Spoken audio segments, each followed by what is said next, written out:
Ngayon po pangunahin sa ating mga tampok na balita. Nadadagan po ang bilang ng mga namatay sa pananalasa ng bagyong Uwan. Sa pinakahuling datos nga po ay umakyat na sa 25 ang mga namatay ng dahil sa super typhoon. Kabilang po sa mga namatay ang isang babaeng natabunan ng landslide at isang lalaki pong nadaganan ng nabuwal na puno sa Benguet. Patay din po sa landslide ang isang lola, gayon din po ang kanyang tatlong lalaking natabunan din sa Kalinga. Samantala, no-show naman kahapon si Senator Ronald Bato de la Rosa sa pagbabalik po ng sesyon ng Senado. Kasunod yan ang bali-balitang pinaaresto na daw siya ng International Criminal Court o ICC. Ayon sa Department of Justice, kung maglalabas ng arrest warrant ang ICC, laban kay Senator Bato ay ipatutupad ito ng Pilipinas. Dalawa lang daw ang pinagpipilian nila kung extradition o isusurrender sa ICC. Kahit kasi hindi miyembro ng ICC ang Pilipinas, posibleng magkaroon ng diplomatic implications kung hindi ito susunod. Kaya kung DOJ ang papipiliin sa dalawa, mas mabilis daw kung isusurrender na lamang si Bato kaysa sa extradition na dadaan pa sa DFA, DOJ at sa Korte. Ganito rin ang ginawa kay dating Pangulong Rodrigo Duterte kaya mabilis siyang naipadala sa dahig sa The Netherlands. Sa ngayon, wala pa rin natatanggap na warrant ang DOJ. Pero nanindigan si Ombudsman Boying Remulla na may arrest warrant na talaga ang ICC laban kay De La Rosa.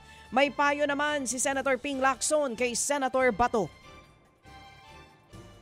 So I hope we can talk just to give him some advice, no. Hindi para magtago, kundi para how to go about facing criminal charges. Kung mag-decide siya magtago, tuturuan ko siya kung paano magtago. Hindi, joke lang. Kung tatanungin niyo ako kung meron warrant, meron. Nasa telepono ko. I have a copy. Pero, hindi pa yan, hindi siya official copy, kaya basta alam ko meron. Yan nga pong sunurang tinig ni Senator Ping Lacson at Ombudsman Boying Remulla. Noong bang panahon ni Pangulong Digong sa kanyang pagka-aresto ay inaanunsyo na may arrest warrant? Hindi. Parang hindi, ano? Hindi, biglaan yun. Parang biglaan lang. Oo.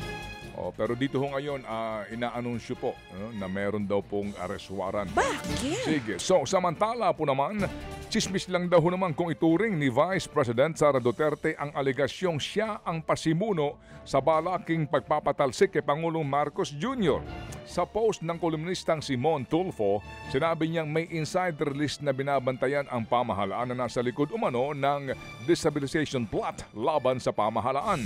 Nabanggit dyan sina Baguio City Mayor Benjamin Magalong, Attorney Ferdinand Topacio, Vic Rodriguez, Mike Defensor at Senador Rodante Marcoleta. At ang posibleng tagapondo raw ay si VP Sara pati kapatid niyang si Congressman Pulong Duterte at si Chavit Singzon. Nauna rin pong sinabi ni Pulong na imahinasyon lamang daw ito ng kolumnista. Sa ngayon po'y binigay na raw po ng palasyo sa intelligence community ang post nitong si Ginoong Montulfo para bantayan. Ayon sa Malacanang, nakita na raw ito ng AFP at kailangan pa raw ito munang idaan sa validation. Yung mga ganyan, kapag meron kang aligasyon, wala kang ebidensya, ang tawag dyan ay chismis o ang tawag sa iyo ay chismosa. Thank you. Nasa intelligence community na po yan. Kung meron sila makikita dapat na talagang pagtuunan ng pansin, ito naman po ay hindi tutulugan ng ating Pangulo. Yan po ang sunurang tinig ni VP Sara Duterte at ni Palace Press Officer Attorney Claire Castro. Sa iba pang balita, mga kapatid, wala na sa Pilipinas si dating Public Works Secretary Manuel Bonoan. Kinumpirma po yan ng Bureau of Immigration kahapon. Sabi ng BI, bumiyahe pa Taiwan si Bonoan papuntang Amerika. Ayon pa sa Department of Justice, nagpunta ng Amerika si Bonoan para samahan ang kanyang asawa na may medical procedure hanggang December 17. Nasa Immigration Lookout Bulletin Order si Bonoan pero wala pa siyang hold departure order kaya po pwede itong makalis ng Pilipinas.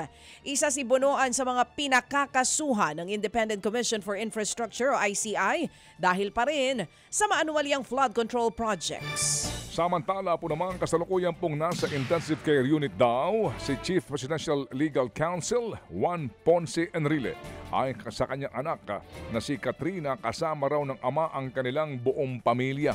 Sinabi niya yan bunsod po ng pahayag kahapon ni Senador Jinggoy Estrada na tinamaan daw ng pneumonia si Enrile at mayroong slim chance o maliit lamang daw na chance na siya ay makaligtas. Ayon po naman sa isang source ng News 5, ilang linggo na pong nasa pagamutan si Enrile. Sumailalim din daw po ito sa CT scan. Natubuhan na at gayon po ay nasa ICU nga at ang kondisyon ay critical. Hindi ito ang unang beses na na-ospital si Enrile nang dahil po sa pneumonia.